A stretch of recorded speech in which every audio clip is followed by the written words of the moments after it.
Sanders went undrafted. A surprise, if not a shock. Under no circumstance, we all know this shouldn't have happened. Tomorrow's the day.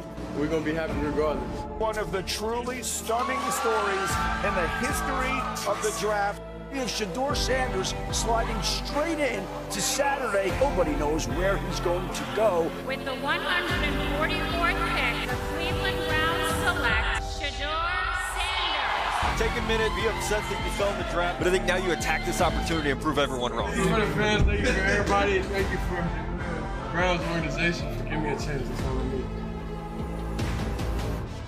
Welcome to NFL Live, presented by Nationwide. And as you know, the 2025 NFL Draft is in the books. We got stories and evaluation for days now that we know who went where. Jason McCourty, Field Yates here, Mina Kimes and Adam Schefter with us throughout. Mel Kiper Jr. will join us in a little bit. There's a lot to get to, and as you might imagine, we're starting with our top story, which has to do with Shedeur Sanders. Of course, as just illustrated there, he dropped significantly further than some had expected. So we'll go to you, Adam, on this. How did Shedeur end up with the Browns? Well, this was an unprecedented slide, Laura, and a lot of people had speculated that the Cleveland Browns would have some interest, but it was much earlier in the draft. The Browns liked him, but not that much to use a high pick on him. They even picked Dillon Gabriel ahead of him. But when Shedeur Sanders continued to sit on the draft board at pick 144 in the 5th round, the Browns felt compelled to move up in the draft to take a player at that time. And who would have thought that we would be talking about Shedeur Sanders like this as a draft value? That's how they viewed him at that point in the draft. And again, let's keep in mind that Deion Sanders and Jimmy Haslam, the Browns owner, had forged a relationship. Andrew Berry, the Browns general manager, had been talking to Shedeur Sanders throughout the draft process. And the Browns quarterbacks coach, Billy Musgrave, was a teammate of Deion Sanders in San Francisco and also was in Shedeur's corner. So there was support within the organization, but they never imagined that he would be there in round 5. And when he was, they moved up, they traded up, and they now have 5 different named quarterbacks going into training camp. Yeah, including Dillon Gabriel, who, of course, they picked ahead of Shedeur in this very draft. J-Mac, what do you think about the quarterback situation in Cleveland, that QB room there? I look at Cleveland and saying, hey, let's throw as many names to that project as possible at that quarterback position. I think the part of it that we're leaving off is now they have another first-round draft pick for next year, including their own, so they'll have 2. So if it doesn't work out, they could be back to the drawing board next year. But I look at this for Shedeur Sanders. Yes, you didn't want to go in the 5th round. You like to go a lot higher. But you end up in a situation where they don't have a starting quarterback. He gets to walk in there and compete to be the guy. Joe Flacco will be the veteran in the room. Kenny Pickett is still trying to prove himself. And we mentioned Dillon Gabriel along with himself, and then Deshaun Watson is coming off of an injury. So for Shedeur Sanders, you get an opportunity to walk in this building and prove all 32 teams wrong, because the Cleveland Browns pass on him multiple times as well. You get to go in there with a chip on your shoulder and prove you can be an NFL starting quarterback. Yeah, I'm looking at this as a quarterback competition between Shedeur and Dillon Gabriel. Obviously, you got the 2 vets in there. We know who they are. Joe Flacco, obviously Cleveland knows very well.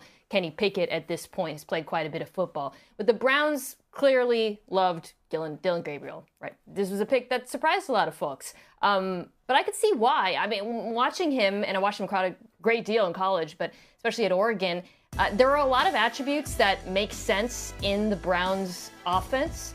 He's accurate. He's great off of play action. He's good throwing on the move. He's got a quick release. I think where Sanders has an edge over him, and this is why I had Sanders ranked higher in my perspective on draft quarterbacks, is he's obviously taller, and I think he sees the middle of the field better, which is important. Kevin Stefanski's offense. But he's got to beat out Gabriel, right? Like, it's not just that they drafted Gabriel 2 rounds ahead of him. I watched a video of them talking to him. They clearly love the kid. So that's task number 1. You know, you got to take these things in order of steps. And step 1 is that competition between Sanders and Gabriel. I think I can't help myself. I kind of have to close the book here on how Shedeur got to round 5, and it was something that I didn't anticipate as we got closer and closer to the draft. I was surprised he was still available as we got into round 3, much less day 3. But there are some important lessons learned throughout this process, one of which is me, Mel, other draft analysts don't determine where a player is going to go in the draft. We have a suggestion, we have a belief, we have a projection, but we do not make that decision. Your tape and your pre-draft process determines where you go in the NFL draft. And the NFL spoke very loudly and clearly about Shedeur Sanders. In fact, the Browns did themselves by making him the second quarterback they took. First of all, the tape wasn't good enough for NFL teams to view this player as a starting quarterback option. That's an error in my evaluation. I had more optimism than the NFL did. Beyond that, the NFL said that some of the stuff that surrounds Shedeur Sanders does not make us as comfortable quarterbacks in this draft class do. It ends up being this perfect storm. It leads to a player who I thought would go maybe as soon as the first round, going 144th overall, and the sixth quarterback in this draft class taken, where I thought the lowest he would be the third quarterback taken. So I understand why there are limitless questions and people saying, how on earth did you guys think he was going to go so soon? Clearly this was a miscalculation, but hopefully for Shedeur's sake, he takes it and acknowledges some of the things that led up to this and can learn from it. Because if not, then he probably won't be a real factor in Cleveland because he's got to beat out 3 other guys just to have a shot to be a starter.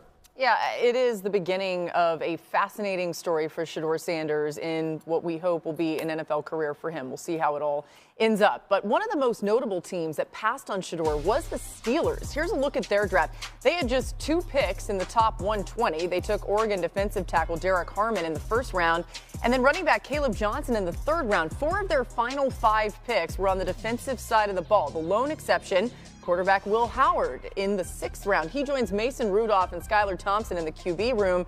Adam, the Steelers said they would be adding 2 quarterbacks. We saw them from the draft. They drafted Will Howard. What are their plans from here? Well, there's one, and I think they're hoping and thinking and believing that the last one will be Aaron Rodgers. Art Rooney, the owner of the team, said over the weekend that he still was optimistic that Aaron Rodgers was going to wind up in Pittsburgh, hopefully sooner rather than later. But there is patience within the organization. Mike Tomlin, the Steelers head coach, has not been in any rush to get a decision from Aaron Rodgers, but really the Steelers are the last team that remains that needs a quarterback here for the upcoming season, and Aaron Rodgers clearly would like to continue playing, though he said on the Pat McAfee show he hadn't made that decision just yet. But it's a situation where I think the Steelers believe ultimately he'll come around, he'll wind up opting to play, and he'll wind up opting to play in Pittsburgh. The other team that seemingly interested Aaron Rodgers, the Minnesota Vikings, traded for Sam Howell over the weekend. They would seem to have satisfied their need for another quarterback with Sam Howell and that acquisition. And now that leaves the Pittsburgh Steelers and the Aaron Rodgers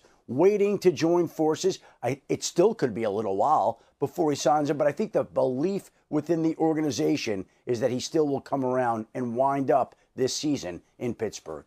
All right, so we keep waiting for that. Adam, Mina, what do you think of how the Steelers approached the draft, only taking Will Howard in the 6th round? I would have taken a quarterback earlier, just to be blunt. I don't begrudge them skipping on quarterback in the 1st round. I actually love the Derek Harmon pick, player I really liked at a position of need for them. But after that, they had a couple of opportunities, I think, to take a swing on one. Jalen Milroe in the 3rd round. They took a running back, Caleb Johnson. And then in the 4th, instead of taking Sanders, they took Jack Sawyer, who gives them edge depth. But the way I see it, Laura, if you're a team without a long-term answer at quarterback, and I think we can agree even if the Steelers add Aaron Rodgers, they still don't have a long-term answer, you got to take some swings. People say, well, they can go for it next year. Well, frankly, we're talking about a team that never picks in the top 10 because they don't lose that many games, and they're also in a division that just loaded up on draft picks for next year. So I don't see that as a plan. I don't see Aaron Rodgers as a long-term plan. And I just wish they had been a little bit more aggressive at the position. I thought the Steelers' intentions or their